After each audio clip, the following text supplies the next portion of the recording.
Hii mafundisho kweli inaweza kuwa nguvu kwa wale ambao wameishi katika familia ambazo zimeachana. Dans des endroits qui n'ont pas assez d'espoir. Katika nafasi ambazo kuna tumaini. On n'a pas étudié. Au kusoma. On n'a pas vu des gens qui ont le moyen. Hatukuona watu ambao wana mali. On n'a pas vécu avec les gens qui ont des idées, qui ont des visions. Labda tukuishi na watu ambao wana maono, wana mawazo makuu. C'est très difficile. Ni vigumu sana. Mais une chose que je vais vous dire. Lakini kimoja nitawaambia. Ouvrez seulement vos esprits. Fungua tu roho zenu. Afin de recevoir de nouvelles choses. Ili kupokea vitu vipi. Parce que si Dieu veut faire quelque chose dans votre vie, sababu kama Mungu anataka kufanya kitu maishani mwenu, il commence par amener une nouvelle parole. Anaanza na kuleta neno mpya. Souvenez-vous que la parole, c'est l'esprit. Kumbuka kwamba neno ni roho. Elle est devenue chair. Na imegeuka mwili. Elle est venue sur la terre. Ikaja duniani. Et ça a bouleversé le monde. Na ikapindua ulimwengu. ulimwengu. Si nous comprenons ces principes de parole, sasa tukielewa hiyo kanuni ya neno, ça va nous aider itatusaidia à écouter des choses qu'on n'a jamais écoutées, kusikia vitu ambavyo hatujawahi kusikia, les accepter, kukubali, connecter avec, na kuungana nayo, accepter la transformation dans nos vies. Na kubali pia mabadiliko katika maisha yetu. Je n'ai pas peur de vous dire. Sina oga kuambia. Tout ce que nous sommes là, yote c'est le fruit de la parole. Ni tunda ya neno. Amen, amen. Amen, amen. Tout ce que nous sommes là, yote et tout ce qu'on sera, c'est le fruit de la parole. Ni tunda ya neno. Je crois que la parole peut construire une vie qui est complètement déchirée. Naamini kwamba neno linaweza kujenga maisha ambayo imebomoka kweli. Grandissant orphelin, umekomaa labda yatima, hauna tumaini. On ne savait même pas où on devait aller. Mais on t'a mis devant la parole de Dieu. Le principe divin. Des choses pleines de foi et d'espoir. Et la vie était complètement révolutionnée. Ça, moi, je crois. Et la parole, effectivement, ça transforme la vie. Et là, ça m'a encore poussé à croire encore en Dieu. Au commencement était la parole. Et tout ce qu'on peut voir, c'est vraiment la parole de Dieu. Cet enseignement n'est pas venu pour les gens qui sont déjà découragés. Ou les gens qui prennent les choses d'une manière habituelle. Mais les gens qui ont soif de voir les choses changer dans leur vie. Quels que soient les domaines. Dans la famille, au travail, même dans les pays, dans tes business, dans tes relations, tout peut changer si tu mets la parole en pratique. La grandeur ne se cherche pas, mais ça se donne. Amina. Amen, amen. Amina. Beaucoup de gens, après avoir étudié, ils ont des licences, ont des grades, autant de voyages, et l'argent, et il se trouve qu'ils n'ont pas assez de grandeur. C'est là où j'ai commencé à méditer qu'est-ce que signifie exactement la grandeur, parce qu'il y a des gens qui ont étudié et on ne voit pas la grandeur en eux. On ne voit pas la grandeur en eux. Et j'ai vérifié les dictionnaires. Malheureusement, je n'ai pas trouvé vraiment une définition concrète de la grandeur. D'une manière naturelle, le dictionnaire m'a dit que la grandeur, c'est juste la dimension de quelque chose, la taille ou l'étendue. Tafsiri yake imesema kwamba ni ngazi ya ukuu fulani au ukubwa yake. Si tu vois comme ça la grandeur, apparemment ça rate quelque chose. Ukitazama hivyo ukuu, utakutana kuna kitu ambacho kimepotea. C'est la raison pour laquelle vous voyez les gens de fois, ah voilà, moi j'ai lu, moi. Dieu n'est pas scientifique. Tu peux lire tous les livres du monde et tu rates la profondeur de Dieu. D'ailleurs, ce que j'ai remarqué, beaucoup de gens qui ont beaucoup de diplômes n'ont pas assez de moyens. Et moi, ça me dérange. Parce qu'on va penser que la grandeur, c'est écrire beaucoup de livres. Ça va encore être très compliqué pour moi. Parce que je connais des gens qui ont écrit des livres. Et apparemment qui sont morts sans faire l'influence. Et en allant en profondeur, je remarquais encore que la grandeur, c'est l'honneur. La dignité. Qui sont les symboles de la puissance. Et j'ai commencé à trouver que là, ça commence à se connecter avec la parole de Dieu. Parce qu'on peut avoir beaucoup d'argent, mais on n'a pas d'honneur. Parce qu'on n'a pas de valeur. Parce qu'on n'a pas de caractère. Amen. Amen. On peut avoir beaucoup d'argent, mais on n'a pas la dignité. Unaweza kuwa na pesa nyingi lakini ile heshima kuu hauna. On peut être un grand pays, Unaweza kuwa nchi kuu mais on n'a pas la dignité. lakini hatuna ile La dignité, heshima. c'est l'estime de soi. Heshima ni ile kuaminiwa undani. L'exemple comme notre grand pays. Mfano nchi yetu kubwa. Il y a des années qui sont passées. Kuna miaka imepita. Maintenant, je commence à voir un peu les choses revenir un peu. Naanza kuona sasa vitu vinarudia kidogo kidogo. On était plus fiers Tulikuwa na ile kujiheshimia d'être congolais. kuitwa mkongomani. Moi, je suis né dans la période de Mobutu. Mimi nilizaliwa wakati wa Mobutu. On était fiers d'être Zaïrois. Tulikuwa na ile hali ya kusikia heshima Ça, kuitwa c'est Mzairwa. ce qu'on appelle dignité. Hiyo ndio inaitwa heshima mtu. Tu n'as rien, Hauna kitu mais tu es fier d'être toi. lakini unasikia unafurahia kuitwa wewe. Tellement que des fois, tu peux voyager Mpaka mara unaweza kusafiri. et on regarde, non, tous les passeports congolais, mais attendez d'abord là-bas. On continue Nasema avec les hii ni autres. passport ya ukongomani. Ngoja kwa wewe pale. Tu sens que même si tu voyages avec beaucoup d'argent, Unaona sasa hata kama umesafiri na pesa tu nyingi n'as pas la dignité. hauna ile heshima En sana. d'autres termes, tu n'es pas grand. Kwa neno lingine hauko mkuu. Mais un Américain, Lakini même Mwamerika en babouche et pauvre, hata kama ni maskini na alipapa tu il se sent grand. anahisi kwamba yeye ni mkuu. Amen, amen. Amina. La grandeur, ce n'est pas l'argent que tu as. Ukuu haiko pesa unayo, Ce n'est pas l'éducation, ce ne sont pas les diplômes. haiko elimu wala vyeti. C'est là où je vous dis, Ni hapa nawaambia quelque chose que Dieu incarne en vous. ni kitu ambacho Mungu anaweka ndani yako. Ça ne se cherche pas, Haitafutiwi, ça se donne. inapewa. Applaudissons pour le Seigneur, Shangilia alléluia. Bwana. Je suis juste d'introduire un tout petit peu pour que nous puissions comprendre, Niko nataka kutia kwa hiyo tupate kuelewa. afin de nous retrouver. Parce que quelques-uns peuvent penser que non, le pasteur veut parler, tu vois, des niveaux d'études ou des niveaux de finances. C'est pas ça ce qui m'intéresse. Sababu nafikiri kuna wale wanaweza kufikiri labda mchungaji anataka kusema juu ya masomo mengi au uchumi mwingi. Haiko ndio inanihusu. La grandeur attire toutes ces choses. Ukuu inavuta yoyote. Et c'est là où nous voulons aller. Na ni hapo tunataka kwenda. Amen. Amina. Allons dans le monde le monde végétal. Tukienda katika ulimwengu wa mimea. Est-ce qu'un baobab peut se comparer à un eucalyptus? Je, mti mkuu kama vile baobab unaweza kuipimanisha na eucalyptus? Pourquoi? Kwa nini? Parce que le baobab naturellement, il est grand. Sababu iko kubwa tu, iko kubwa ya kabambi sana. Et l'eucalyptus est petit. Na eucalyptus ni ndogo. Quelle que soit sa hauteur. Tujali urefu wake. Tous les exemples de plantes de la forêt, si quelqu'un veut parler de grandeur, il parle de baobab. Ile mifano yote unaweza kukamata mimea au ya mpori, ukiangalia ukubwa utaona tu ni baobab. Question. Ulizo. Est-ce que le baobab cherchait d'être grand? Je, baobab imetafuta kwa kuu? Ça s'est donné. Imepewa tu. Amen. Amen. Ça s'est donné. Imepewa. Et il y a des plantes comme ça, tu vois les arbres nœuds. Na kuna Les agronomes sont ici, connaissent. Je ne connais même pas les noms. Sijui hata majina. Ça n'a pas cherché. Haikutafuta. Ça s'est donné. Imepewa tu. Parmi nous, il y a les gens élancés et les gens moins élancés. Kati yetu kuna wale ambao ni warefu, wengine ni Gros wafupi. et maigres. Wanena au wembamba. Brun et noir. Wekunda au weusi. Ça ne se cherche pas. Hakuna mahali tafuta kwa Ça se vile. donne. Inapewa. J'introduis juste pour que nous puissions commencer déjà à avoir une idée globale vers là où nous allons aller.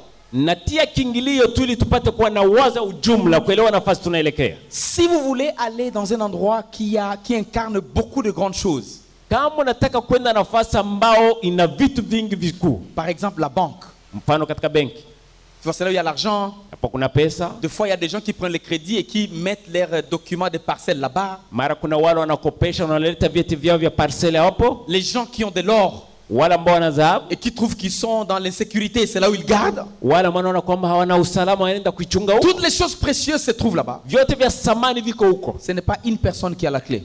Haiko mtu mmoja ndiye ana funguo.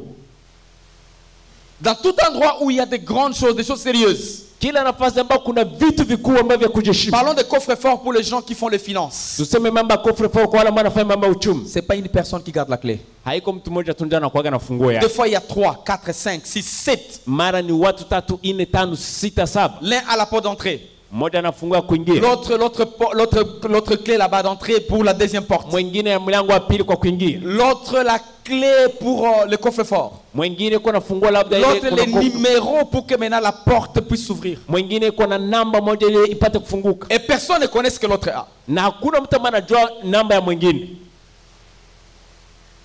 Amen. Amen. Les gens qui n'ont jamais fait les finances ne comprennent pas. Wala ambao hawajawahi kufanya mambo ya uchumi Mais ceux qui sont dans les finances comprennent ce que je dis. Na walio katika uchumi wanaelewa na nasema.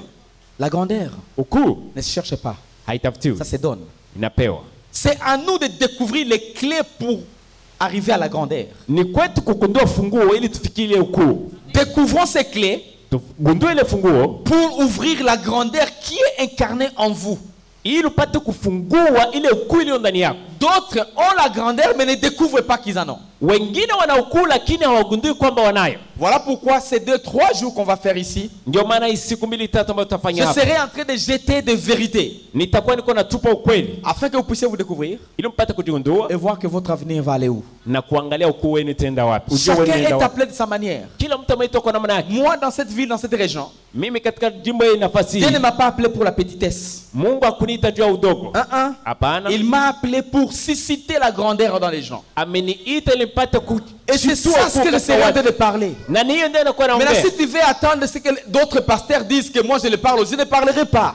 Sasa kama nangoja niseme wengine wachungaji wanasema mama mimi sitaisema. Je connais mon appel. Najua wito wangu. Je connais ce que je fais. Najua ile nafanya. Et c'est ça ce que je vais parler jusqu'à mon dernier souffle. Na ni hiyo nitaongea mpaka pumzi yangu ya mwisho. Dieu vous appelle à la grandeur. Mungu anakuita kwa ukuu. Si la ville est comme ça, kama mji iko la hivi, province est comme ça, jimbo liko le hivi, pays est comme ça, nchi iko hivi, c'est parce que les gens vivent la petitesse. Ni kwa sababu watu wanaishi udogo. Et l'église ce n'est pas un endroit où les gens viennent pour soulager leurs souffrances. Na kanisani iko nafasi wanakuja ile upate kutua moyo kwa ajili ya mateso yao. Priez et vous rentrez, c'est la même chose. Donc tena vitu ni vile vile. L'église, kanisa, je crois que c'est un endroit où les gens vont na mimi nafasi watu wanaenda pour être révolutionnés, kupinduliwa et changer leur vie. Na kubadilisha maisha yao. C'est ça ce que je crois à l'église. Hiyo ndio naamini kwa makanisa. Alléluia. Amina. Quelqu'un l'a pas applaudi parce qu'il ne croit pas que c'est ça l'église. Kuna mtu akushangilia sababu c'est que l'église c'est pas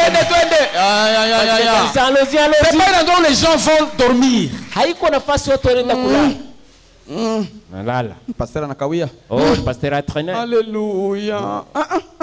Kama ndio kanisa kwako, uende Kasenga. Si c'est ça votre église, allez-y. Parce qu'il y a des églises comme ça. Donc kuna makanisa iko hivyo. Nous c'est pas comme ça. Si haiko hivyo. Vous savez, nous avons notre mandat. Tuna kazi yetu. Nous voulons voir la grandeur. Tunataka kuona ukuu. Alléluia. Amina. Voilà pourquoi nous connectons facilement avec cette jeunesse de ces moments. Maana tunaungana kwa urahisi na vijana kwa wakati kama huu. Maintenant si les vieux déjà ils sont fatigués, ils n'ont plus d'espoir. Je suis désolé, ce n'est plus leur endroit. Sasa kwa wazee ambao hawalisha kuchoka tayari haiko kazi yao hawezi tena. Parce que les gens qui n'ont plus d'espoir. Ni watu wana tumaini tena. Quand vous parlez de grandeur, ukisema ukuu, tout. Ça va passer toutes ces histoires, ça va passer. Oh, le Seigneur connaît ce qui va se passer au ciel. C'est vrai, oui. C'est une autre facette, je crois. Ni ngambo ingine ambayo naamini. Mais de l'autre côté, Dieu veut connecter avec cette jeunesse qui a de l'espoir. Jeunesse de Josué. Le Josué de ce moment. Alléluia. Ouvrir les chemins. Arriver à Canaan. Quand ils mangent du lait, quand ils boivent du lait, ils mangent de miel. Qui se disent, nous avons un Dieu vivant. Maintenant, si tu veux que je puisse parler comme d'autres qui parlent à Moïse, ça 20 ans, moi je ne peux pas. Et c'est la raison de ce séminaire.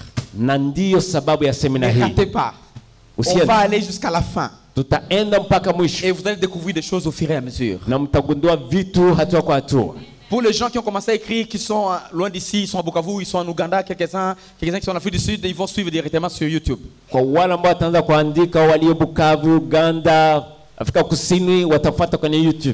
Amen. Amina. Alors définissons un tout petit peu la grandeur dans la parole de Dieu. Tuangalie kidogo tafsiri ya ukuu katika neno la Mungu. Nous allons regarder différentes histoires, mais je voulais commencer par l'histoire d'Abraham. Tutaangalia historia tofauti lakini nataka nianze na historia ya Ibrahim. Aujourd'hui c'est l'introduction. Leo kwenye kiingereza matatizo. Et si vous ratez aujourd'hui, je ne sais pas si demain vous allez nous rencontrer. Na kama unapoteza leo itakuwa vigumu sana, sijui kama kesho tutakutana. Vous savez, parce qu'il y a des gens, kuna watu, eux-mêmes ils se proclament grands. Wao wenyewe wanajitangaza ni wakuu, mais ne sont pas des grands. Lakini wako wakuu. Parce que la grandeur, ukuu, je dis et je redis encore, nasema tena narudia kusema, on ne la cherche pas. Hauitafuti. Ça s'incarne. Ça se donne. Et quand ça se donne, les autres voient la grandeur. Wengine wanaona ile kuu.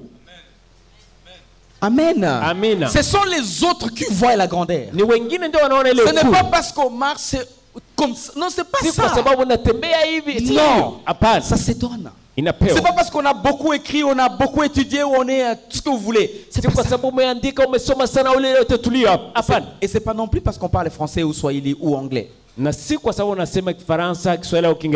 Non. Parce qu'il y a des gens, Abraham n'a jamais parlé swahili, ni anglais, ni français. Mais les trois religions récentes, vous connaissez. L'islam, les judaïstes et les mouvements chrétiens. Nous nous acceptons, nous trois, que Abraham c'est le père de la foi. Il y a des gens qui sont seulement acceptés, c'est les protestants, mais c'est catholique.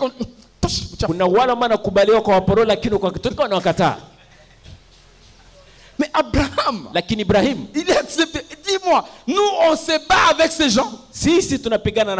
Mais nous avons un même père. Et nous tous nous sommes d'accord. Allez à la mosquée parler d'Abraham. Amin. Allez en Israël. Parlez d'Abraham. Amin. Et venez ici parler d'Abraham. Amin. C'est-à-dire que ce séminaire-là, c'est pour les trois religions. Alléluia. Amina. Alléluia. Amina. Donc la grandeur, c'est pas une langue. Il a écrit combien de livres, Abraham? Quel niveau d'études? Mais nous voulons commencer à apprendre maintenant de lui. Et après on va ouvrir les autres et au fur et à mesure on va avancer.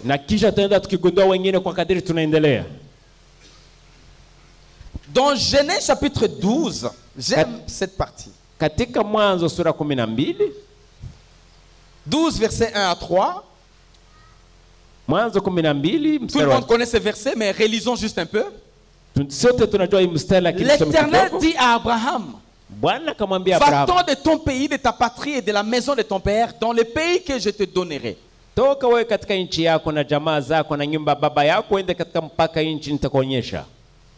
vais vous dire pourquoi. Quand je lisais cette écriture encore, pourquoi Dieu avait dit à Abraham de quitter? Vous savez, vous pouvez avoir la grandeur, mais si vous vivez avec les petits, les gens qui ont l'esprit de petitesse, ça ne va pas se refléter. Amen. Dieu vous voisait changer ton environnement. Tes amis petits là. Tes amis petits là. Laisse-les. Alléluia. Amen. Dieu avait dit à Abraham: quittez. De petitesse. Des gens de mentalité de bébé. Les gens qui ne voient que les papiers. Je suis licencié. Et aucune connaissance.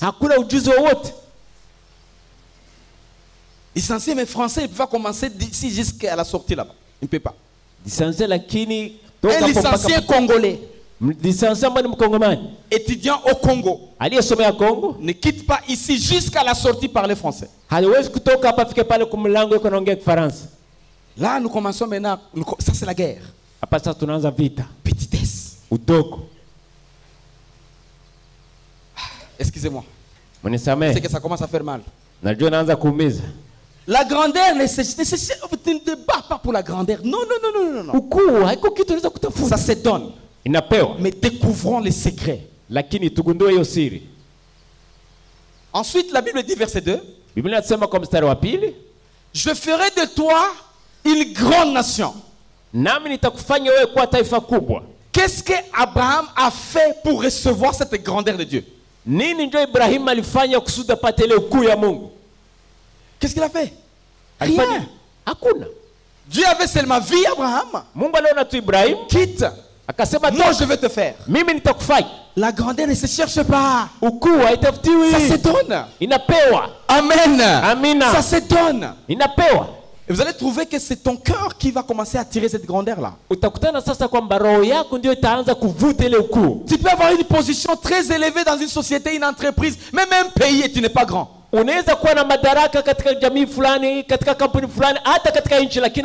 Ça m'a énervé quand la reine Elisabeth est décédée. Imenisirikisha sana wakati ona Malkia Elizabeth amekufa. Quand elle est décédée, alipokufa, il fallait que les présidents viennent. Ilibidi marais waende. Et beaucoup de présidents sont partis. Na marais wengi wameenda.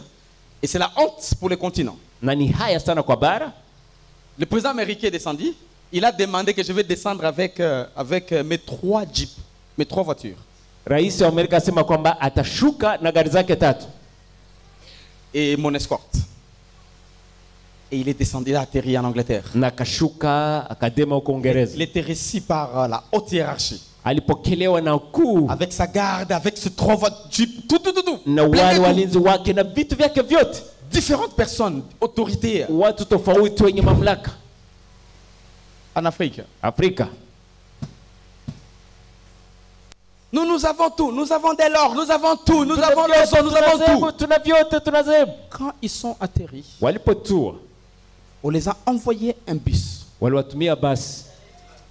Le président africain se sont mis dans un bus.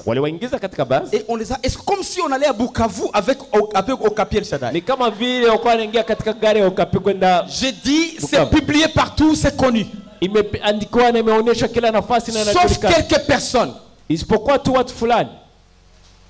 Quelques présidents n'ont pas été là. Je ne vais pas nommer, mais quelques présidents. Mais j'aime une personne qui avait parlé. D'autres ne sont pas partis à cause de ça. Mais une a parlé. Et c'est la femme à la tête de l'Éthiopie. Une femme. Parmi tous les hommes que vous connaissez en Afrique, les uns se sont réservés, n'ont pas parlé. Les autres ont embarqué comme un bis à Bukavu et en train de rire. Et les photos sont là. C'est la honte. Ça, c'est la petitesse. Tu vois, on est grand, tu vois, on a une grande position, on a l'argent, on a tout. Unaona tuna madaraka makubwa, tuna vyeo vikubwa, tuna pesa, tuna vyote. Lakini tu wadogo. C'est comme si on disait les tamaraki parlent, les pebula. C'est comme si on disait ça en fait. Je n'étais pas là, mais les photos sont là. Lakini picha ziko. Les uns n'étaient pas là. Ils ont dit nous ne voulons pas aller. Wamoja kwa pale, ils sont partis après peut-être. Walienda baadaye. Mais cette dame a dit, c'est pas possible qu'on voit l'Afrique comme ça. Haiwezekani kuzara Afrika hivi. Et c'était la femme qui était tellement honorée. Parmi les présidents venant de l'Afrique. Ce que je veux dire, c'est quoi? Ce n'est pas être homme ou femme, âgé ou moins âgé. La grandeur qui est incarnée en vous. Si vous la découvrez, vous commencez les voyages vers la hauteur. Que vous puissiez découvrir cette grandeur en vous au nom de Jésus. Découvrez ça. Amina. Découvrez cette grandeur. Dieu va dire à Abraham, moi je te ferai grand. Moi je te ferai une grande nation. Et je pose encore la question. Qu'est-ce qu'Abraham a fait pour être grand? Rien. Peut-être vous allez penser non. Il faut gêner beaucoup. Mais c'est ça, c'est la mentalité protestante. Quand on gêne beaucoup, on prend tous les droits de Dieu. Mes amis, excusez-moi de vous dire. Il y a les païens qui ont découvert la grandeur. Abraham n'a jamais été chrétien. Ça te choque? Être chrétien, c'est suivre Jésus, n'est-ce pas? Abraham n'a jamais suivi Jésus. Je vous informe. Tous les enfants par la descendance d'Agar n'ont jamais suivi Jésus. Ils sont de grands. Allez dans le monde arabe.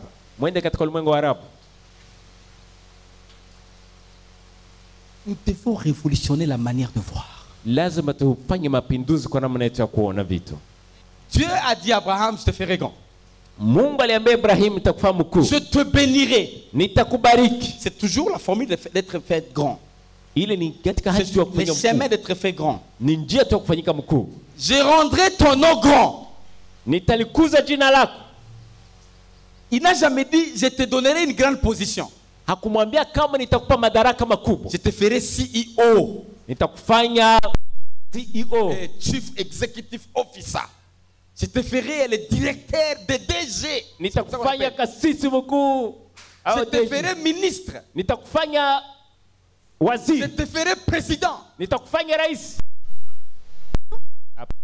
Si vous voyez l'histoire, par exemple, regardez un peu l'Amérique. Nous on était formés dans ce courant-là. Voilà pourquoi on a beaucoup d'exemples de ce côté-là. Il y a des gens qui n'ont aucune position au gouvernement. Mais il n'y a aucune décision dans le pays qui est prise s'ils ne sont pas consultés.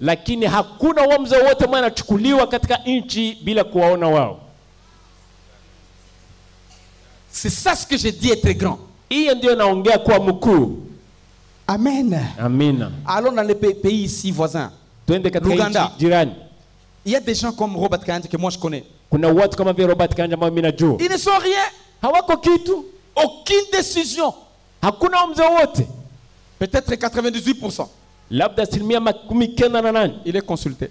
Il est qui? Rien. Ça c'est être grand. Il n'a pas fini l'université. Il a lu les livres maintenant pour se développer au fur et à mesure et il a aussi écrit. Ça c'est être grand. La Bible dit je ferai ton nom. C'est le nom. Ici nous avons des révérends, des bishops, des apôtres, tout ce que vous connaissez. Un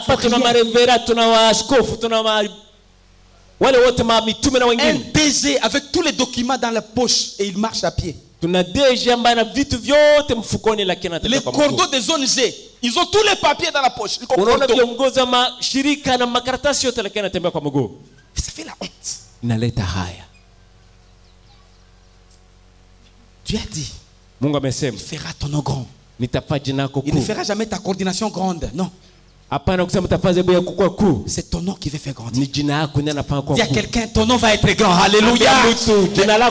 Poussez quelqu'un, aidez-moi. Aidez-moi.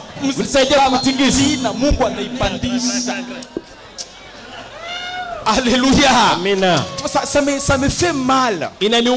Maintenant, j'ai dit quoi? Si nous sommes habitués à des petitesses, à des faiblesses, on ne peut pas comprendre ça. Il y a des endroits que nous connaissons où il y a 5-6 familles seulement qui détiennent tout l'argent de cet endroit là-bas.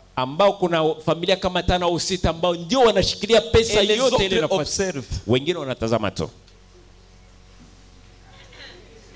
Comme s'ils n'avaient pas Dieu. Comme s'ils sont étrangers dans ces lieux là-bas. Comme s'ils ne voient rien. Et ils sont contents.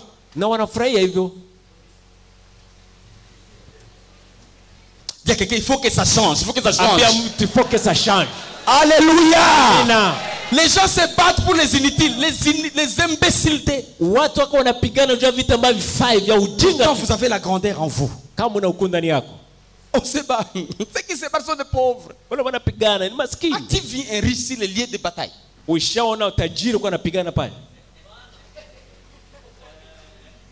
Lui, il paie seulement les gens. Allez vous battre. Il faut changer les choses. Grandeur. C'est là que nous voulons aller. Maintenant, je comprends qu'il y aura la jalousie. Les gens seront contre toi. Les gens parleront mal de toi. Les gens vont vouloir que tu puisses devenir comme eux. Que tu parles comme eux. Que tu regardes comme eux. Que tu te vêtisses comme eux. Que tu manges comme eux. Comprends qu'ils seront jaloux, c'est normal. Ils vont essayer de détruire ton nom partout. Parler mal de toi partout. C'est normal. C'est normal. On n'a jamais parlé de quelqu'un qui est trop faible. Jamais. Alléluia. Amina. Dis à quelqu'un Amen, Amen. Dis seulement à quelqu'un, moi je vais vers la grandeur. Je vais vers la grandeur. Dis-lui,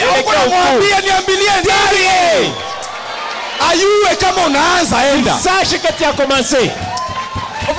Ça commence par ta décision personnelle. Découvre-toi. Découvre-toi. Et tu n'es pas là pour chercher ces choses-là. Non, c'est incarné.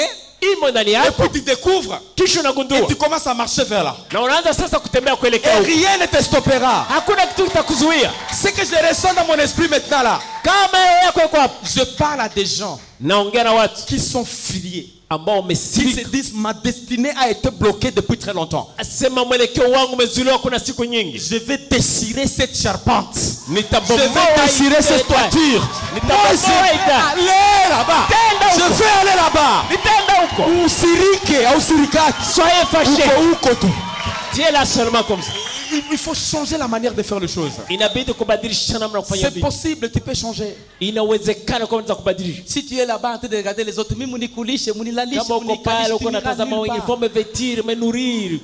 reste affamé. Dors par terre. Que les gens te négligent. Tu es sûr que demain ils vont te saluer sur la route. Ils vont te saluer sur la route. Et c'est possible. Jambo nitakusalimia. Yakanga apeni salimi yake. C'est parce qu'ils ont entendu. Quelque chose a changé en toi. Alléluia. Dieu a dit à Abraham, je ferai ton nom grand.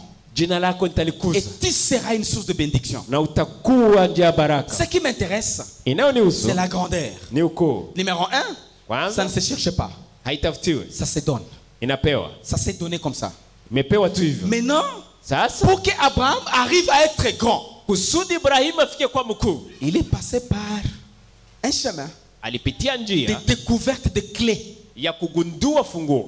Tu peux être grand, mais en réalité tu ne reflètes pas la grandeur. Parce que tu ne veux pas passer par ce chemin de découverte de clés. Mafungulo. Les clés. Tu es seulement là. Je suis grand. Moi je suis bishop. Est-ce que tu me connais? Moi je suis bishop.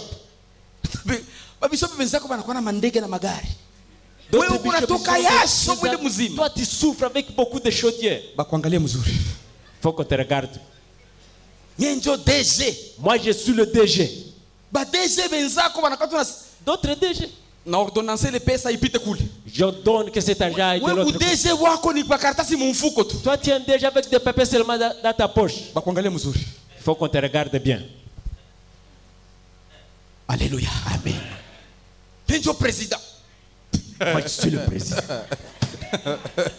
On a venu. En fait, il faut qu'on te regarde bien. Inabidi ukutazame vizuri.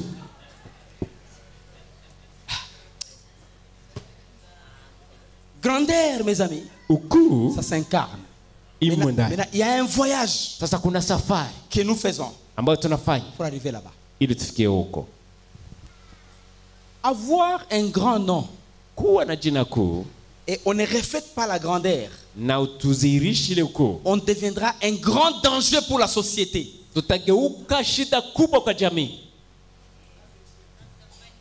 Je reprends. Si tu as un grand nom et tu ne reflètes pas la grandeur, tu seras un grand danger pour la société. Regardez les gens qui piétinent sur les autres. Ce sont les gens qui ont un grand nom, mais qui ne reflètent pas la grandeur. Parce que pour refléter la grandeur, il y a des valeurs, il y a des choses, et ça dépend des chemins que tu as pris.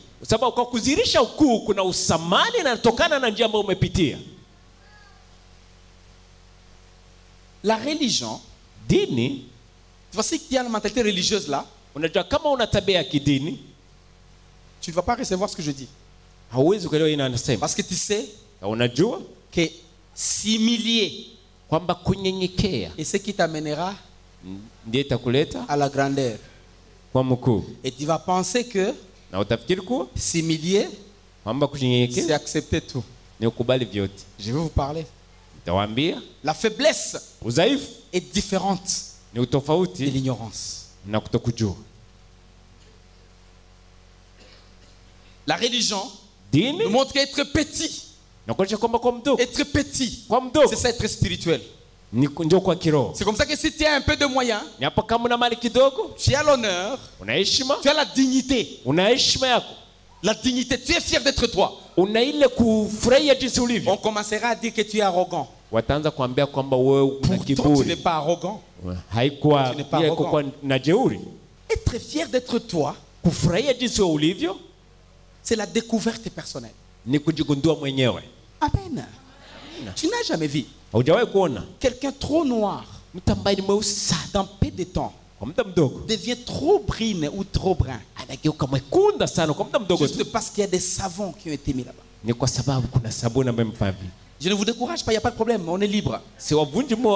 Mais moi, ce que je vais dire, si on est fier de soi, si on s'est découvert, tu n'as pas besoin d'ajouter des histoires. Tu es noir, tu es noir.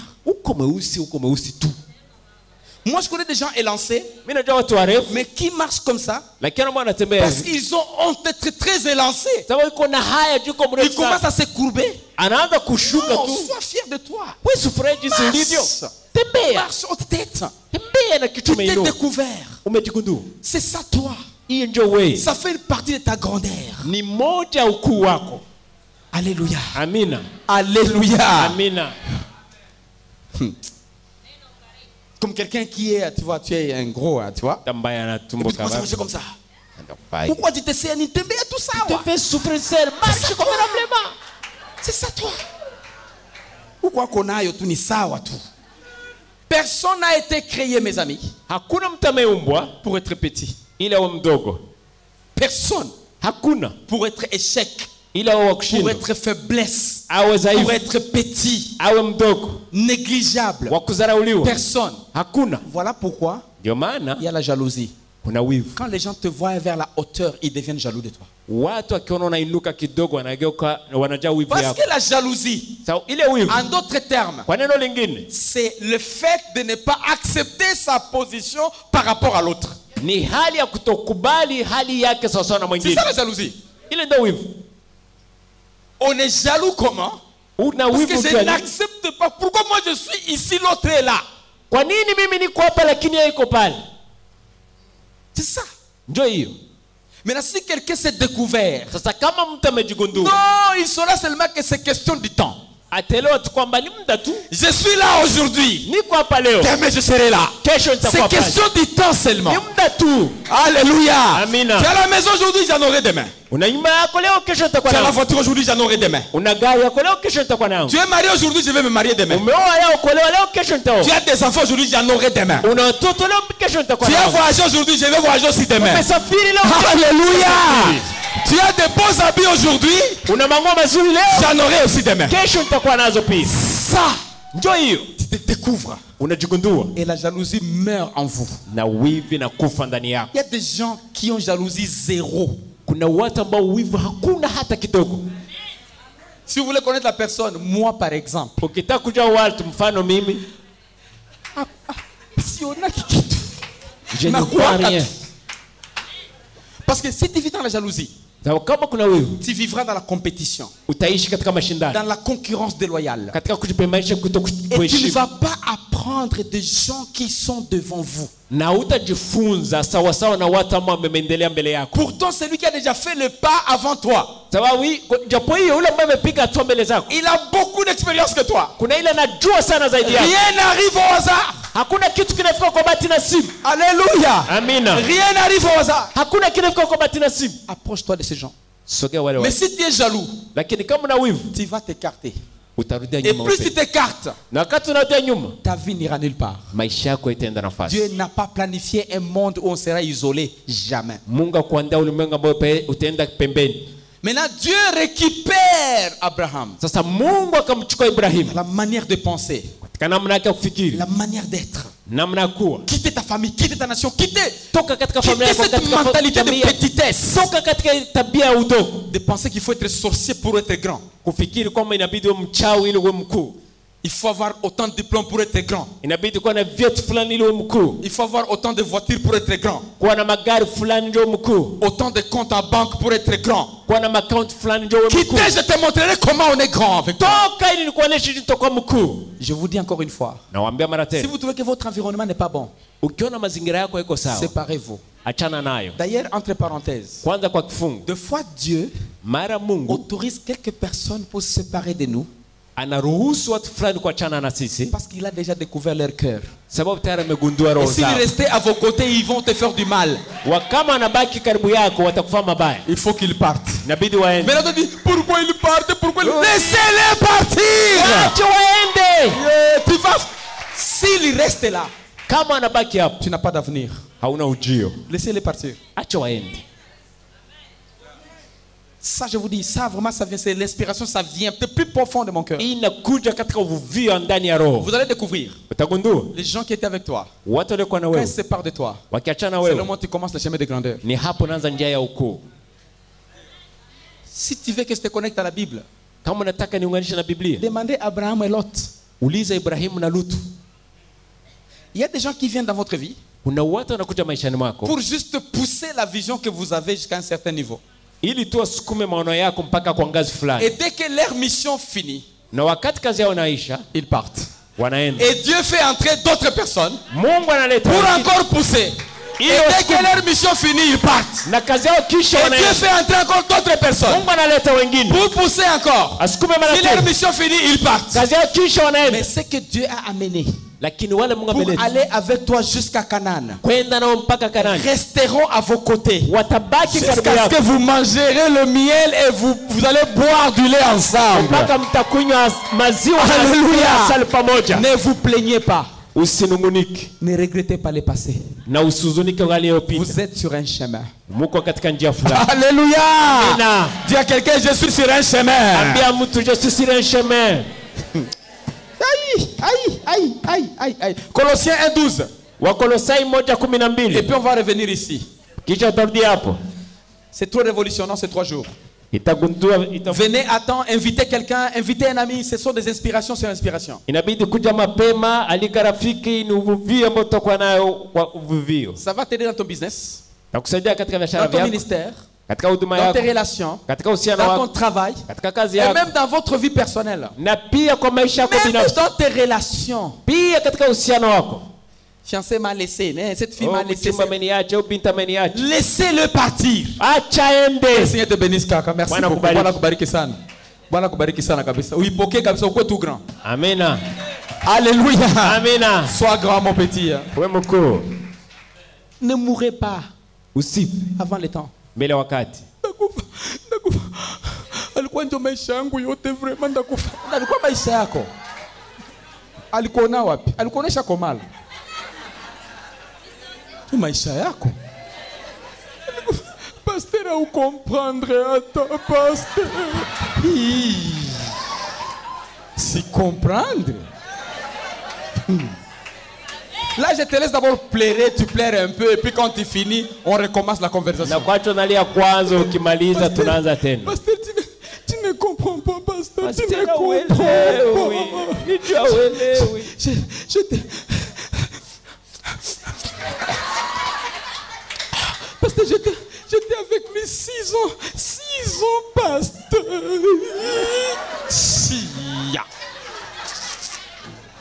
Même 20 ans. C'est que Dieu n'a pas protégé. Donc il a autorisé que ça parte. Laissez partir. Laissez aller. Alléluia. Mais Dieu n'a pas protégé quoi? Toi tu es chrétien, tu es chrétienne. Et Dieu n'a pas protégé quoi? Tu vas mourir comme ça. On va t'enterrer comme un chien sur la route.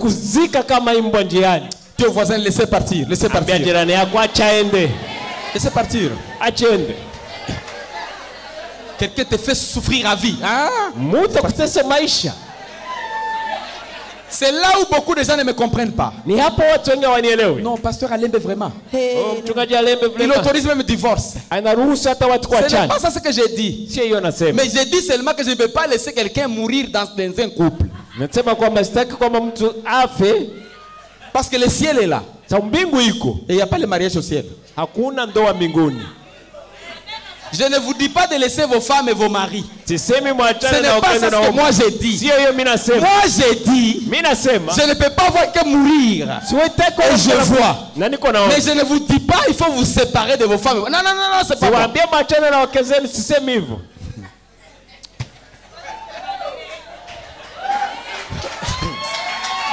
C'est que Dieu ne les protège pas. Yo.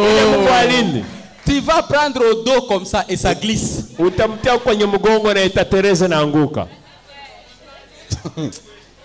Tu sais, hein, plus on vit pendant longtemps, plus on a de l'expérience. Il y a des choses que je voyais comme ça quand j'avais 24 ans, 25 ans. 25 ans, 26 ans, 27 ans, 30 ans, quand je prêchais. Attention! Et quand j'ai commencé à voir des choses, mes yeux ont commencé à s'ouvrir. J'ai commencé à voir clairement. Tu sais, plus. Ferme les yeux, viens ici. Viens, ferme les yeux. Ouvrez les yeux. Qu'est-ce qui est devant toi? Ferme les yeux. Ferme les yeux, il ne faut pas ouvrir. Ouvre cette œil. Ouvre ça. Qu'est-ce qui est devant toi? Qu'est-ce qui est devant toi? Téléphone. Ferme les yeux, ferme les yeux. Ferme les yeux, ferme les yeux, ferme les yeux. Ouvre les yeux. Qu'est-ce qui est devant toi? Qu'est-ce qui est devant toi? Vite, vite, vite, vite. Téléphone, ferme les yeux, ferme les yeux. Ferme les yeux, ferme les yeux, ferme les yeux, ferme les yeux, ferme les yeux. On va finir, ferme les yeux. Dernière expérience, ferme les yeux, ferme les yeux, ferme les yeux, ferme les yeux, ferme les yeux. Qu'est-ce qui est devant toi? Tu ne vois pas. Ouvre, ouvre l'œil, ouvre l'œil. C'est quoi? Ouvre l'œil, ouvre l'œil. Tu ne vois pas. Non, parle seulement. Qu'est-ce que tu vois? Merci beaucoup. Maintenant, restez là, restez là. Non, restez là. Maintenant, restez là. Ça, c'est quoi? Téléphone. Merci, merci, merci, merci. Vous allez voir. Donc, ça, c'est quoi? Pochette. Ça, c'est quoi? Clé. Au porte-clé. Qu'est-ce que je vais passer comme enseignement? Quelqu'un qui est plus proche de toi ne verra jamais l'importance que tu as. Ne verra jamais la compréhension. Il faut qu'il soit un peu plus loin pour voir exactement ce que tu es. Laissez-les partir. Ils vont découvrir ce que vous êtes après. Applaudissons pour le Seigneur. Alléluia. Yes, yes, yes, yes. Tu vois, ils voient plus proche, donc c'est compliqué. Hein?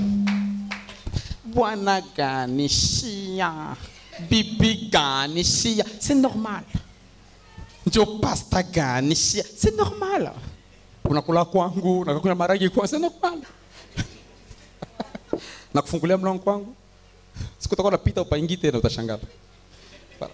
Donc c'est normal.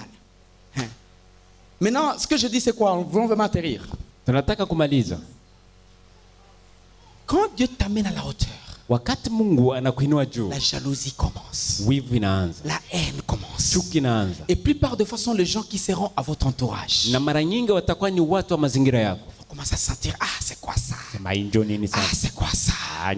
Comment lui il est mieux, elle est le mieux que nous? C'est normal. Et là, le Seigneur, c'était une des raisons même pour enlever Abraham. Qui soit seul. Et qui ne pense pas non plus que l'élévation vient d'eux.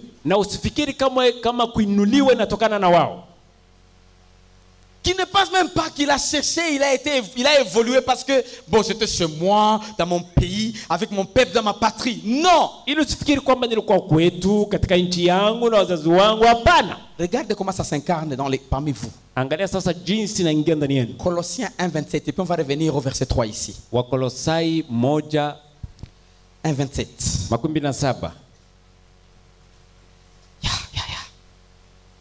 À qui Dieu a voulu faire connaître quelle est la glorieuse richesse de ce mystère parmi les païens, savoir Christ en vous, l'espérance de la gloire.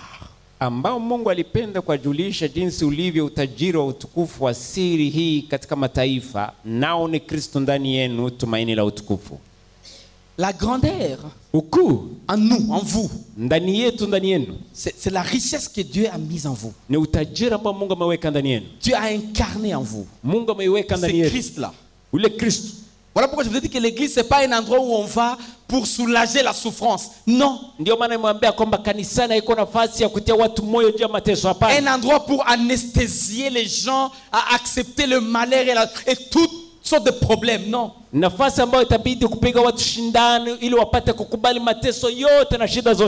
L'opium du peuple. Les gens sont ligotés, malades, fatigués. Non.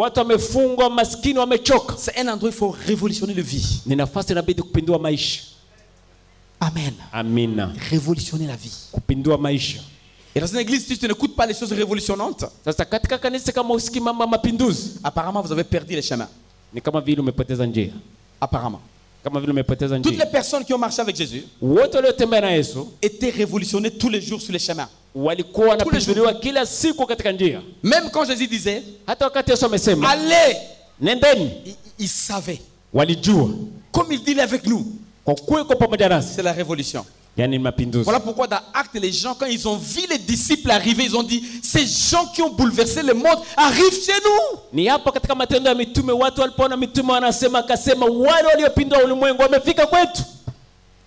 Amen. Amen. L'histoire d'Abraham, on revient là-bas. Abraham, il est donné la grandeur. Il a reçu la grandeur. Mais il n'était pas grand. Je dis la grandeur ne se cherche pas. Ne se cherche pas. Ça se donne. Ce qu'on doit faire, c'est quoi? Découvrir les clés. Les clés pour arriver à cette grandeur-là. Pour qu'on reflète cette grandeur-là. Vous ne vous êtes jamais posé la question. Quelques-uns, quand ils arrivent quelque part, ils font des choses et les gens aux alentours sont terrorisés. Pourtant, quand on les regarde, ce sont des humains normaux. Et les autres, ils peuvent passer quelque part et personne ne sent même pas s'ils étaient passés. Pourtant, des humains normaux. Quelque part, il y a un problème. C'est ça ce qu'on parle. Je voulais qu'on sorte dans Genèse 22 maintenant. Verset 1 jusqu'au verset 9. Et puis je vais stopper pour aujourd'hui. Pour qu'on rentre un peu tôt.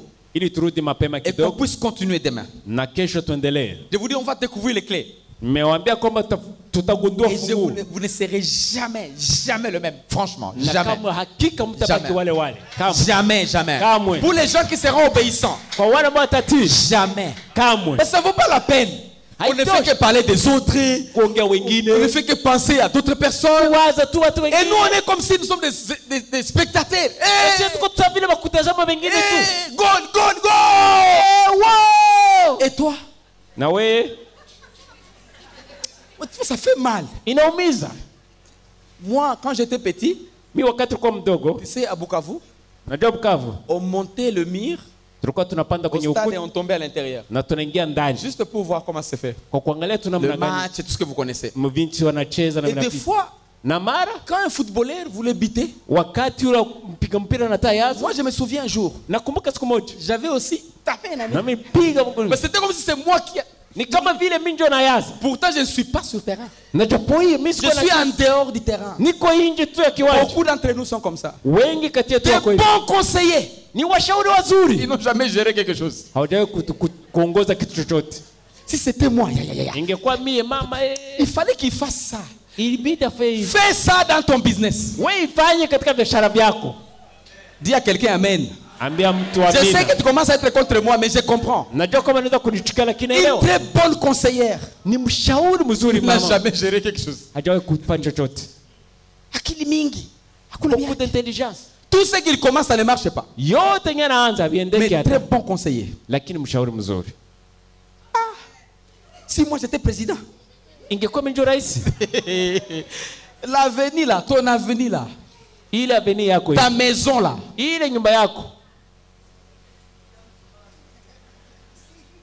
fois, chez nous, tout est sale.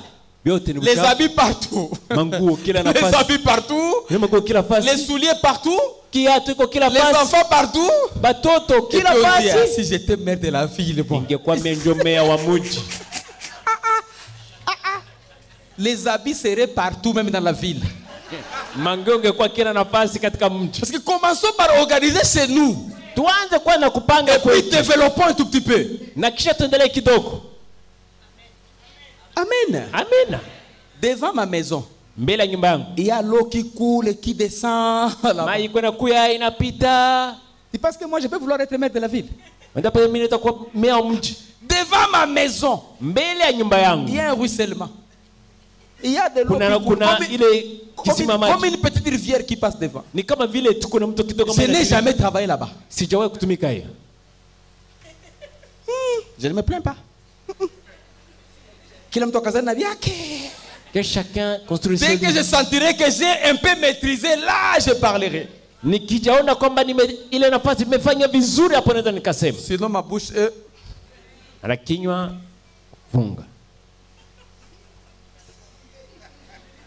Abraham. Ibrahim. Alléluia. Tu vois, on est bien pour parler, tu vois. Aujourd'hui vient maintenant, président. Moi j'ai aimé notre président un jour. Il était, je pense qu'il était devant RFI. Et il avait dit aux gens, quand on est opposant, on a des illusions, on parle de choses. C'était une année après, c'était une année quelques mois après. Mais quand on devient aux affaires, c'est là où on commence à avoir des yeux qui sont clairs. J'avais aimé la sincérité. Beaucoup de gens ne sont pas sincères. Ils ne sont pas sincères. Amen. Amen. Est-ce que tu es sincère? Ah, pasteur, il fallait qu'il fasse ça ici, comme ça, comme ça. Merci pour les conseils. Maintenant, tu vas gérer. Eh, papa. Je me souviens un jour, j'avais voyagé. Et j'avais dit à papa ici, avec un autre papa, 2, 3 papas, on allait faire ça et ça et ça et ça. Et quand je suis arrivé, papa m'avait vu sur la route. Il ne veut pas me voir. Je n'ai pas encore fini ce qu'il m'avait dit de faire. Moi, je ne vais pas le voir. Ça, c'est la sincérité du cœur. Mes amis, quand vous êtes aux affaires, ce n'est pas toujours facile.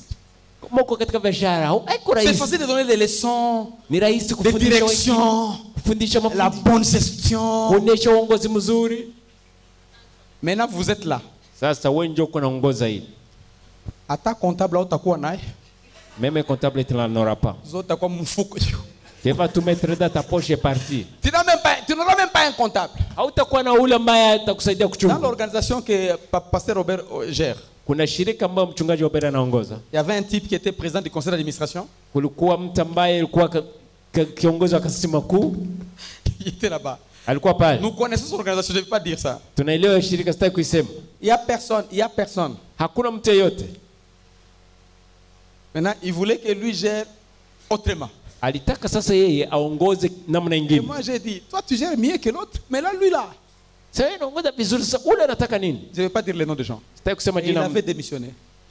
Et moi, j'ai dit, laissez-les démissionner parce que tu vas avancer mieux. Depuis qu'il a démissionné, nous avons la Jeep ici, 0 km, 60 000. Puis il y a ma gof, il est voilà. Amen. Amen. Amen. Amen. Je dis ça, c'est parce qu'il y a des exemples pratiques. Dieu n'a pas besoin de gens pour te faire grand. Il a besoin de lui-même pour te faire grand. Maintenant, les gens qui s'attacheront à toi dans ces chemins de grandeur deviendront aussi grands par hasard. Ça sera pour leur intérêt. Vous n'avez pas compris. Exemple. Vous allez à Kiliba. Vous avez votre voiture. Una gari yako. Vous avez votre carburant. Na carburant yako. Votre permis de conduire. Na una permis. Vous avez tout. Una vyote. Vous êtes seul. Uko epeki. Vous allez à Kiliba. Unaelekea Kiliba. Arrivé à Kasenga. Wakati unafika Kasenga. Quelqu'un veut aller à Kavimvira. Mtu anataka kwenda Kavimvira. Et vous demande de lift. Anakuomba umpeleke. Si vous le laissez, ukimwacha, qu'est-ce que vous aurez perdu? Utapoteza nini? Maintenant par grâce, sasa kwa neema, vous le récupérez. Unamchukua. Maintenant en cours de route, njiani, il va commencer à téléphoner. Ataanza kupiga simu. Il y avait un type ici qui n'avait même pas personne dans la voiture et puis il manquait quelqu'un avec qui il va parler dans la voiture. Kuko mtu alikuwa hapa iko mgari iko epeki hana hata mtu wataongea naye.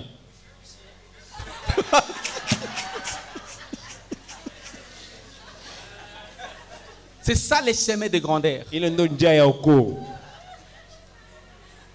C'est vrai, vous avez eu une compagnie, n'est-ce pas? Vous avez eu quelqu'un qui vous a accompagné sur la route, c'est bien, tu vois. Ni kweli ulipata mtu ambaye mtenda naye njiani. Mais même si vous étiez seul, lakini hata kama ungekuwa epeki, vous allez toujours arriver. Sungefika tu pale. Il était plus bénéfique que vous. Yeye ndiye alipata faida zaidi yako. Heureusement, à Kavimvira il reste. Kavimvira anabakilia pale. Vous continuez votre route. Na unaendelea na njia yako. C'est comme ça que les gens viendront. Ni hapo watu wanageuka huku. Sur votre chemin. Kwa njia yako. Et d'autres quitteront. Na wengine watatoka. Dieu n'a pas besoin de ces gens là-bas. Mungu hana haja wale watu. Pour que vous puissiez arriver là-bas. Ili mpate kufika huko. Lot était venu sur le chemin d'Abraham. Lutu alikuwa katika njia ya Ibrahim. C'est lui qui avait profité. Ni ndiye alipata faida. Abraham n'avait profité rien. Ibrahim hakupata chochote. Je parle du chemin de grandeur. Naongea la grandeur, ça se donne. Ukuu unapewa. Ça ne se cherche pas. Haitafutiwi. Pour atterrir pour aujourd'hui, kwa kumaliza leo, la grandeur, ukuu, ce n'est pas la perfection. Haiko ukamilifu. Beaucoup de gens, watu wengi, ils pensent que wanafikiri kuwa il faut être parfait, inabidi kuwa mkamilifu, sans erreur, bila kosa yoyote, pour être grand. Kusudi niwe mkuu. Non. Hapana. Aucune personne ici présente, hakuna mtu aliye hapa, homme, femme, iwe âgé, moins âgé, petit, aucune personne mdogo, miaka mingi kidogo au mdogo, n'est parfaite. Ambaye ni mkamilifu. Si c'était le cas, ingekuwa hivyo. Si c'était le cas, ingekuwa hivyo. Dans la Bible, katika Biblia, on ne pouvait pas voir de grands. Hatungeona wakuu.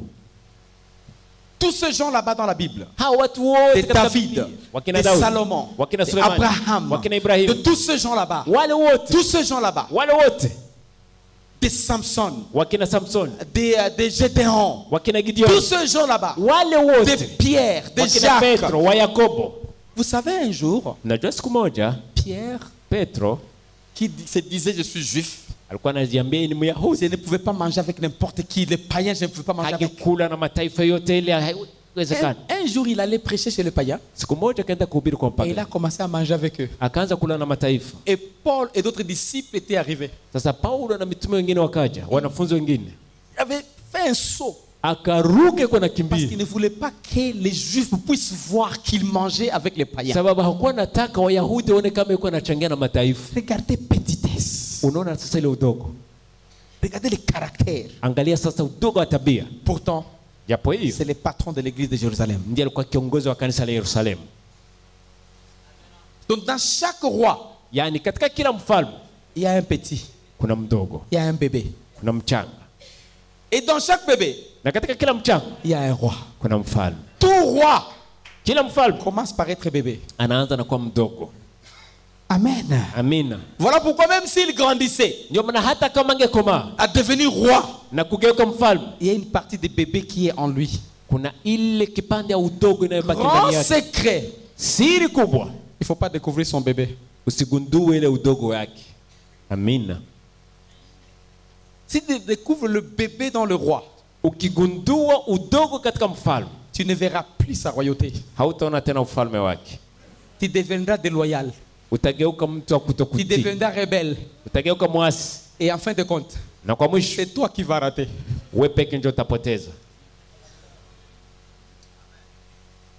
Ne cherchez pas à voir le bébé dans le roi.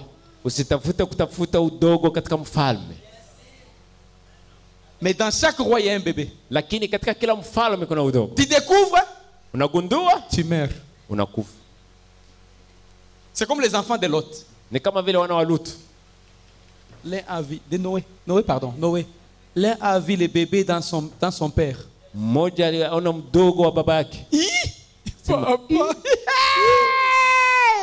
C'était fini pour lui. Noé avait perdu quoi? Si un enfant rencontre sa mère ou son papa aux toilettes nu, tu souffriras pour toujours. C'est bien de frapper la porte. Sagesse. Mais si tu entres comme tu veux toujours rentrer, tu vas souffrir pour toujours. Tu ne grossiras jamais. Chaque fois que tu verras cette image, tu m'écris. Et le papa sera sans effet, normal. Il est normal. Et la maman sera normale. Et c'est un garçon qui a vu sa mère. Tu souffriras jusqu'au bout. Ne cherchez jamais à savoir le bébé qui est dans un roi. Amen. Amen. Amen. Amen. Amen. Vous qui travaillez, chef Kononani, il est avec qui là-bas? Ça fait combien d'heures qu'il est là avec lui ou avec elle? Tu vas souffrir pour toujours. Et tu perdras ce boulot. Vous qui êtes dans la politique, mon patron, il a reçu combien d'argent en faisant descente à Uvira mon AM? J'ai entendu qu'il a eu des millions pour venir ici, Lukwebo. Comment nous on n'a pas eu l'argent? C'est la fin pour toi. Pour qu'il devienne AM, autorité morale, il est venu par un grand chemin.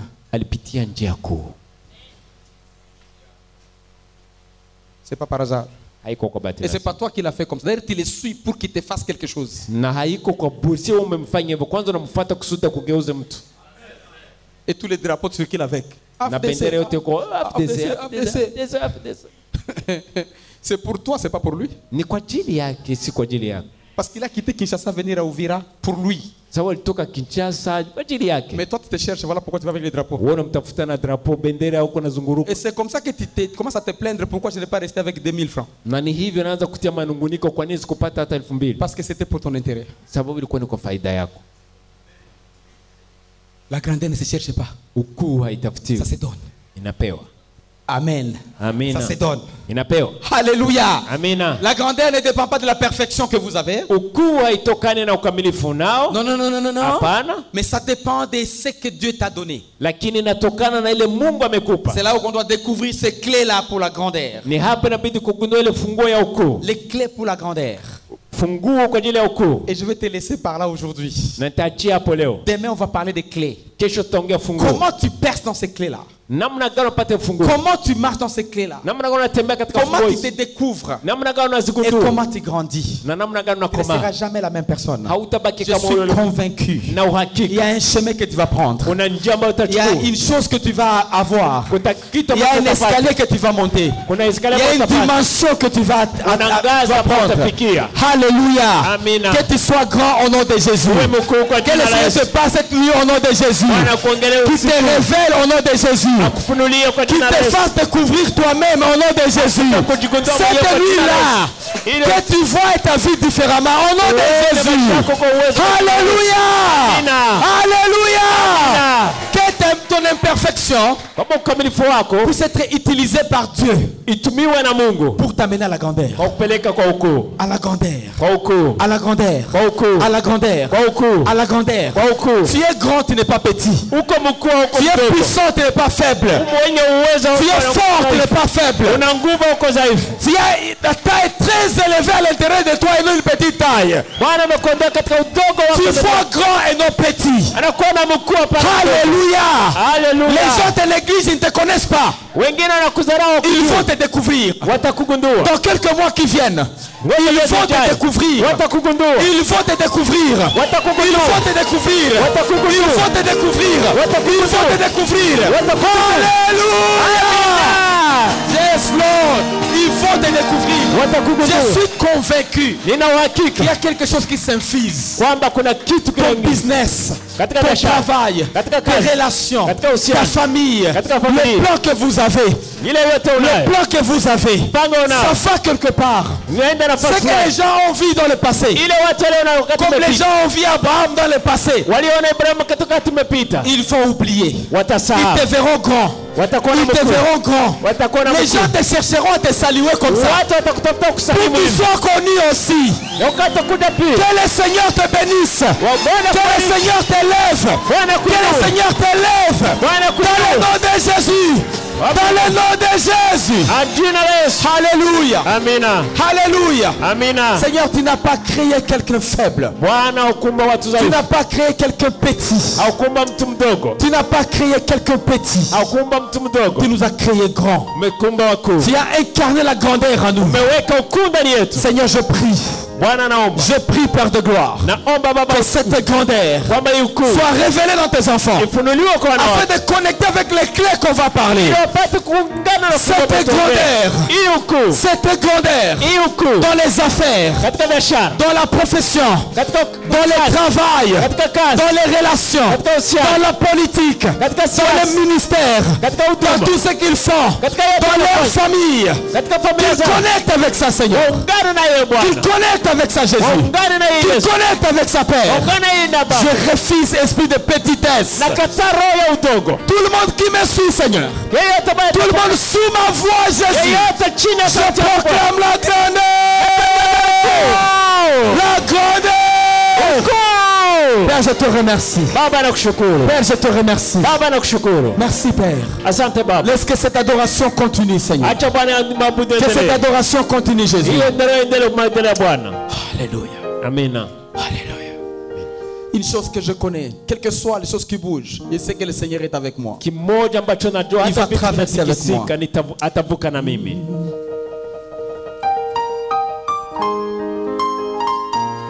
Chante cette chanson avec esprit d'adoration.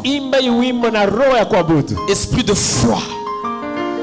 Plaît à Dieu par ta foi ce soir. Seigneur, comme Abraham, je veux quitter aussi la manière de penser de ma famille. Je veux quitter la manière de penser de ma famille. Ma famille m'a reflété petitesse. M'a reflété la pauvreté. M'a reflété le manque. M'a fait hériter, Seigneur, la diminution. Mais toi, tu m'as donné la grandeur. Je vais apprendre, Seigneur. Je vais apprendre, Jésus, à marcher dans les clés de grandeur.